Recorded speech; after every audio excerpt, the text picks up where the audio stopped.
Okay, good morning, everybody. So, a little tricky today. We got shmini atzeres, we got finishing the parsha, we got starting the Torah, which is a triple header. So we can do this within a few minutes. Um, give it a shot. Give it a shot. So, shmini atzeres, we're kind of scratching our heads every year. What is shmini atzeres?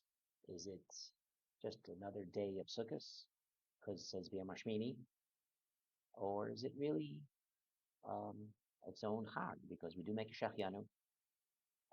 We also um, have different karbanos. There's a certain pattern with sukkahs, and Shmini Atzeres is one par, one aisle, 7 sheep, very different than sukkahs. But on the other hand, it's not in the fourth regel because the shlosh will go. So we're in this quasi area where we have one reason to say, some reasons to say it's a chag by itself. Another reason to say it's really just an extension of sukkahs. So we're kind of in this certain area. And the Shalom kind of tackles this area with a lot of different explanations. But one interesting thing is that this is really the closure of Sukkot and really the encompassing of all the Chagim of the year. Shalom kind of breaks down the Chagim, all of them, into two levels. There's one is called something called Chosem al Zra'acha, Shem says, and one is Chosem al Libecha. There's some kind of signature that's tied to your hand, some kind of chosem, some kind of signature on your heart. And every chag is one or the other. Pesach is an action situation. Um, there's mitzvos involved. Sukkot, again, it's mitzvos involved. Lulav, Esrog, Sukkot. Rosh Hashanah is the level also. There's action. There's a shofar. So those are action mitzvos. Then you have the libecha chagim. You have shvuos, which is no mitzvos involved. You have the Torah. There's no real mitzvos. Yom Kippur also. It's tshuva. There's no actions that we do. There's no mitzvos really on Yom Kippur, and Shmini Atzeres as well. There's no actual mitzvah either. So Siyum Shalom takes the 3 and 3, and breaks it together. More or less, the next level from an action is the heart, meaning after Pesach, you have Shavuos. So after the actions, the culmination is Chag of your heart. Rosh Hashanah, after the culmination of the actions is Yom Kippur, the Chag of the heart. And same thing with Sukkot. After we have all this time, the Sukkah, and now the Minim, culmination is the Chag of Libecha. And the difference is the when you leave a picture, you leave the image, it goes away. So if you create something, you do a mitzvah, whatever it is, and you finish it, you kind of walk away, it's gone. But something that's in your heart, something that really is part of you, you can go anywhere you want. It's always going to be there, like your memory. You can leave, I don't know, Yankee Stadium or something. You're always going to remember the time you went to the game. So you can leave the Bronx, but you always have that memory. And that's what the Siva Shalom kind of says what Shmini Atzeres is. It's literally the signature of your hearts as we kind of leave the Chag, and really all the Chagim, starting from Pesach, but even actually from Yerach Yisanim, he calls it, the month of times, is from Tisha B'Av. You have Tisha B'Av, you have Elul, you have Niraim, you have Sukkot. The culmination is Simchas Torah. And the lesson should stay with us. This bolt of chizuk that we have in Sukkot. We were in the Sukkah, not much protection. Got chilly last night. So this simcha and this amuna that we have from Sukkot, the culmination of Shmini Atzeres, and this should actually be part of us as we go through the year, as we go in the winter months.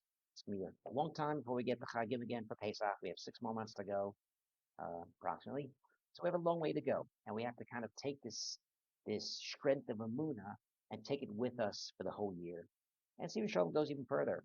He says the mashal is you have 4 walls and hire 4 painters to paint the wall to make some kind of image or something nice. And one guy does one image, the second, the third, and the fourth guy scratches his head a bit and he says, I'm going to make an image that encompasses all three. And Steve Shalom says that's shmini atzeret. Shmini atzeret is we're trying to encompass inyan of Torah, inyan of Cherus, inyan of Simcha, all together, bundle that up, and that's shmini atzeret. So theoretically, it's not a separate chag because it has in it all the other chagim.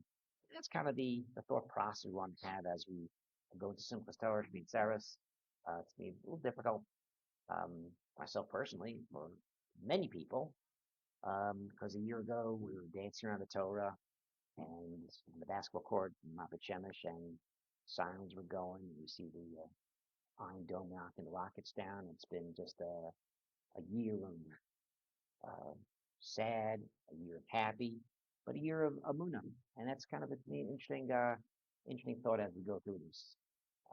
Second idea, focusing on the Torah now, those habracha, as we're finishing the Torah, Simchas Torah.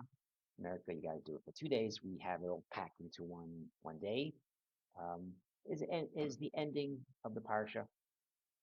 Ending the parsha, us Moshe Eini Kol Yisrael. So it ends up the Torah Chol Osos Movsim that Hashem did last Mitzrayim Parcha Badav Yad Zakah, and then it says Eini Kol Yisrael. So the first will say Rashi says that Chazaka is Yamsuf, the Movsim it's Mitzrayim, and the Eini Kol Yisrael, the eyes of Yisrael, is the Luchos. That Moshe broke the Luchos.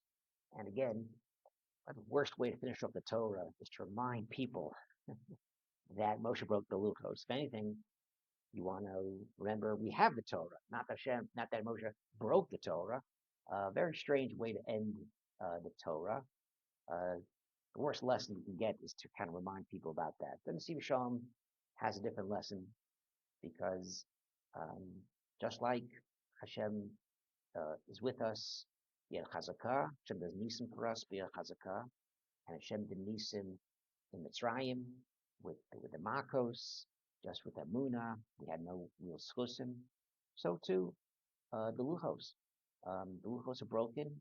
Hashem didn't go away. We didn't go away. Moshe davened for us. And the lesson Shiva Shalom says is any matzah, we said this a million times already this whole year, that we're never pushed away. And a Jew could never really be away from Hashem. A Jew could never really say that they're totally away from Hashem. And that's the lesson. That's like a huge chizuk as we finish the Torah and as we kind of now, unfortunately, we're now going to equate Simchas Torah Shmini Atzeres with October 7th. And as hopefully we have this chizuk that even though we're dancing around and we're going to have a special hakafos to remember the soldiers, remember some of the volunteers that were part of it, soldiers that were injured, soldiers that died from our community. So it has kind of an interesting flavor tomorrow that we'll have in our community. But this is what we have to, this is our situation, is our matzah. And there's a reason for this. And Hashem will bring us back. And we're going to see, we'll see only good things. The last piece, to kind of bring this all home, is this week's parsha coming up in a couple of days. We don't have too much time to kind of talk about bereshit, as we just don't even have time to finish those habracha. So this year we're learning Meor Vshemesh, Clemens Kalman Epstein, who has an interesting take as far as Parsha Bereshit that mentions that it's a good thing to learn before tefillah, to learn before tefillah. And many, the Pri Tzaddik talks about, like Yaakov, by the Sulam, he had to get to the level to be close to Hashem, walking up the ladder. So a lot of people, they spend, the Gemara says, an hour before davening, 20 minutes, 30 minutes, whatever it is, people take this time to learn before davening, or to at least concentrate before davening. They're not just chakras, any tefillah. You want to kind of get in the right mindset of tefillah to get to that point. So Meor Vshemesh takes a step further, and Meor Vshemesh has an idea where to say Hashem's name properly by Shem Echad, you should learn before daven. If you learn Torah before davening, you're now recreating the speech that Hashem did when the world was created. So just like Hashem created the world b'dibur, we can actually mirror creation and Hashem Echad by saying Shema, but only if we really concentrate on tefillah. Tefillah meaning that we learn before davening. Torah, Gemara, he says Zohar. So if you kind of focus and you learn Torah before davening, you can actually say Shema Yisrael in the most elevated way, the most proper way. So there's our first Meor Vshemesh of the year. Hopefully we'll have many more as we're learning this year. And if I don't speak to people, uh, Chag Sameach and Shabbat Shalom, and we'll speak later.